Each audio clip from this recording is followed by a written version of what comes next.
Assalamualaikum warahmatullahi wabarakatuh.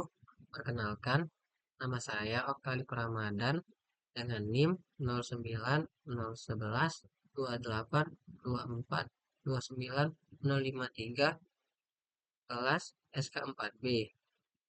Pada kesempatan kali ini, saya akan menyelesaikan tugas ujian tengah semester mata kuliah komunikasi data.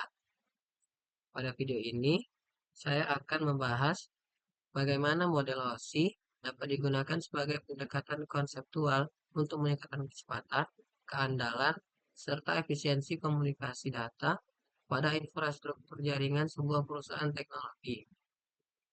Dalam studi kasus yang diberikan pada tugas ini, sebuah perusahaan teknologi mengalami beberapa permasalahan pada sistem jaringannya. Permasalahan tersebut antara lain keterbatasan bandwidth, terjadinya gangguan transmisi saat proses pengiriman data, serta munculnya kesalahan data atau error jika informasi dikirim dari satu perangkat ke perangkat lain. Permasalahan seperti ini cukup umum terjadi pada jaringan komputer, terutama ketika jumlah pengguna dan perangkat yang terhubung dalam jaringan semakin banyak. Untuk memahami dan menganalisis permasalahan tersebut secara sistematis, kita dapat menggunakan Open System Interconnection atau yang lebih kita kenal sebagai model OSI. Model ini dikembangkan oleh International Organization for Standardization sebagai model referensi yang menjelaskan bagaimana proses komunikasi data berlangsung dalam jaringan komputer. Model OSI membagi proses komunikasi jaringan menjadi 7 lapisan layer. Pembagian ini bertujuan untuk mempermudah pemahaman, pengembangan, serta proses analisis jika terjadi masalah pada sistem jaringan. Dengan adanya pembagian layer tersebut, teknisi jaringan dapat mengidentifikasi permasalahan secara lebih terstruktur dan tidak perlu memeriksa seluruh sistem sekaligus. Baik, 7 layer dalam model OSI terdiri dari application layer, presentation layer, session layer, transport layer, network layer, data link layer, dan yang terakhir physical layer. Setiap layer memiliki fungsi yang berbeda, namun saling berhubungan satu sama lain dalam proses pengiriman data. Untuk memahami bagaimana model OSI bekerja, dalam praktiknya kita dapat melihat contoh sederhana dalam kehidupan sehari-hari, yaitu ketika seorang karyawan di perusahaan mengakses sebuah website melalui browser di komputer atau laptopnya. Proses komunikasi data dimulai dari application layer. Nah, layer ini merupakan lapisan paling atas dalam model OSI dan berinteraksi langsung dengan aplikasi yang digunakan oleh pengguna. Application layer menyediakan layanan jaringan untuk aplikasi seperti web browser, email, silent, dan aplikasi transfer file. Jika pengguna mengetik alamat website dan menekan tombol enter, maka permintaan akses website tersebut akan diproses oleh application layer menggunakan protokol komunikasi seperti HTTP atau HTTPS. Setelah itu, data yang dihasilkan oleh aplikasi akan diteruskan ke presentation layer. Nah, pada layer ini memiliki fungsi untuk melakukan proses encoding, decoding, kompresi, serta enkripsi data. Tujuan dari proses ini adalah untuk memastikan bahwa data yang dikirim memiliki format yang sesuai dan dapat dipahami oleh sistem penerima. Jika komunikasi menggunakan protokol HTTPS, maka proses enkripsi data yang akan terjadi pada layer ini sehingga yang dikirimkan menjadi lebih aman dari kemungkinan penyadapan. Selanjutnya, data masuk ke session layer. Layer ini bertanggung jawab untuk membangun, mengelola, dan mengakhiri sesi komunikasi antara perangkat pengirim dan perangkat penerima. Session layer memastikan bahwa komunikasi antara kedua perangkat dapat berlangsung secara terkoordinasi. Jika terjadi gangguan, sementara pada jaringan, session layer juga dapat membantu mempertahankan sesi komunikasi agar tidak langsung terputus. Setelah melalui session layer, data akan diteruskan ke transport layer. Pada layer ini, memiliki peran yang sangat penting dalam menjamin keandalan komunikasi data. Pada layer ini, data akan dipecah menjadi beberapa bagian kecil yang disebut sebagai segmen. Nah, setiap segmen akan diberi nomor urut agar dapat disusun kembali dengan benar pada sisi penerima. Selain itu, transport layer juga bertanggung jawab dalam mengatur aliran data atau flow control, serta melakukan kontrol kesalahan atau error control. Salah satu protokol yang bekerja pada layer ini adalah TCP atau Transmission Control Protocol. TCP memiliki mekanisme acknowledgement dan retransmission, sehingga jika ada segmen data yang hilang atau rusak selama proses transmisi, maka segmen tersebut dapat dikirim ulang hingga diterima dengan benar. Setelah melalui transport layer, data akan masuk ke network layer. Pada layer ini, bertugas menentukan jalur terbaik yang harus dilalui oleh data untuk mencapai tujuan. Network layer menggunakan alamat logis yang dikenal sebagai IP address untuk mengidentifikasi perangkat dalam jaringan. Proses penentuan jalur pengiriman data ini disebut sebagai routing. Routing sangat penting terutama pada jaringan yang besar, seperti jaringan perusahaan atau jaringan internet, karena data seringkali harus melewati beberapa perangkat jaringan seperti router sebelum sampai pada tujuan akhirnya. Selanjutnya, data dituliskan ke data link layer. Layer ini bertugas mengemas data menjadi unit yang disebut frame. Pada tahap ini, data juga diberikan alamat fisik atau MAC address yang digunakan untuk komunikasi antar perangkat dalam jaringan lokal.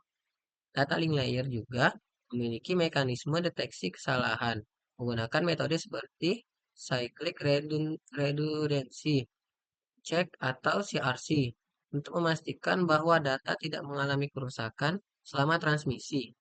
Setelah melalui data link layer, pada akhirnya data masuk ke physical layer. Physical layer merupakan lapisan paling bawah dalam model OSI yang bertanggung jawab untuk mentransmisikan bit-bit data dalam bentuk sinyal fisik. Sinyal tersebut dapat berupa sinyal listrik pada kabel tembaga, sinyal cahaya pada kabel fiber optik, atau gelombang radio pada jaringan wireless. Pada tahap ini, data yang sebelumnya berbentuk informasi digital akan diubah menjadi sinyal fisik yang dapat dikirim melalui media transmisi menuju perangkat tujuan.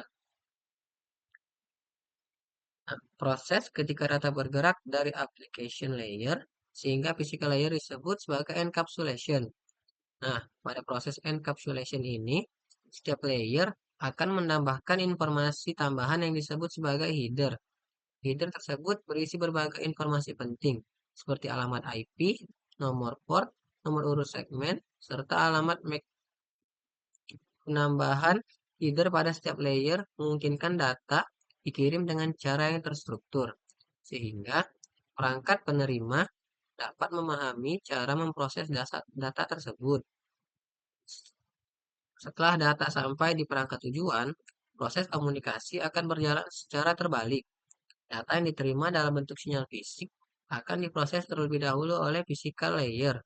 Kemudian, data tersebut akan diteruskan ke data link layer, network layer, transport layer, session layer, presentation layer, dan akhirnya sampai kembali ke application layer. Proses pelepasan header secara bertahap pada setiap layer ini disebut decapsulation. Melalui decapsulation, data yang semula telah dibungkus oleh berbagai header akan kembali ke bentuk aslinya, sehingga dapat dibaca dan diproses oleh aplikasi pada perangkat penerima. Konsep encapsulation dan decapsulation inilah yang membuat sistem komunikasi data dalam jaringan menjadi lebih terorganisir dan mudah dianalisis.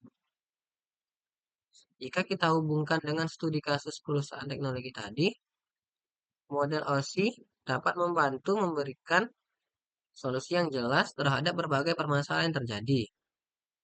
Untuk mengatasi keterbatasan bandwidth, administrator jaringan dapat melakukan optimasi pada network layer dengan mengatur jalur routing agar lebih efisien.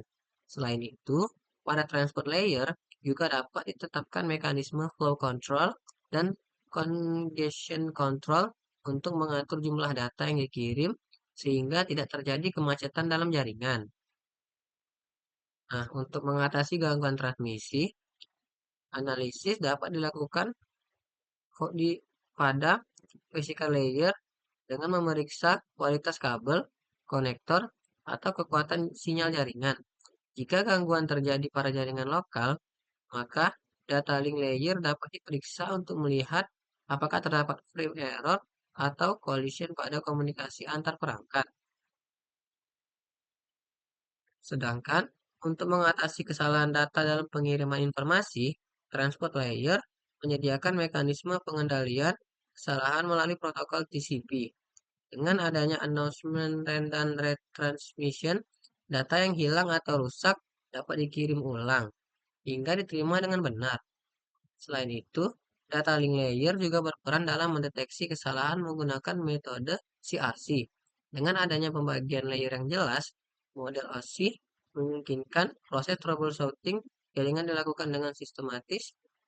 Teknisi jaringan dapat mengidentifikasi sumber masalah berdasarkan layer tertentu sehingga proses perbaikan menjadi lebih cepat dan efisien. Selain itu, model OSI juga memberikan keuntungan dalam pengembangan sistem jaringan di masa depan. Jika perusahaan ingin meningkatkan keamanan jaringan, maka penguat dapat difokuskan pada presentation layer dengan menerapkan teknik enkripsi yang lebih baik. Jika ingin meningkatkan performa jaringan, optimasi dapat dilakukan pada network layer dan transport layer. Sebagai kesimpulan, model OSI merupakan kerangka kerja konseptual yang sangat penting dalam dunia komunikasi data. Dengan membagi proses komunikasi menjadi 7 layer yang terstruktur, model OSI membantu para ahli jaringan dalam memahami, merancang, serta menganalisis sistem komunikasi data secara lebih efektif. Melalui konsep enkapsulasi, dekapsulasi, data dapat dikirim dan diterima dengan cara yang sistematis, sehingga komunikasi jaringan menjadi lebih stabil dan andal. Penerapan model OSI dalam studi kasus perusahaan, teknologi dapat membantu mengatasi keterbatasan bandwidth, mengurangi gangguan transmisi, serta meminimalkan kesalahan data dalam proses pengiriman. Dengan demikian, model OSI tidak hanya berfungsi sebagai model teori dalam komunikasi data, tetapi juga sebagai alat penting dalam meningkatkan kualitas dan performa infrastruktur jaringan modern. Demikian penjelasan mengenai peran model OSI dalam optimalisasi sistem komunikasi data pada jaringan komputer. Sekian dari saya. Wassalamualaikum warahmatullahi wabarakatuh.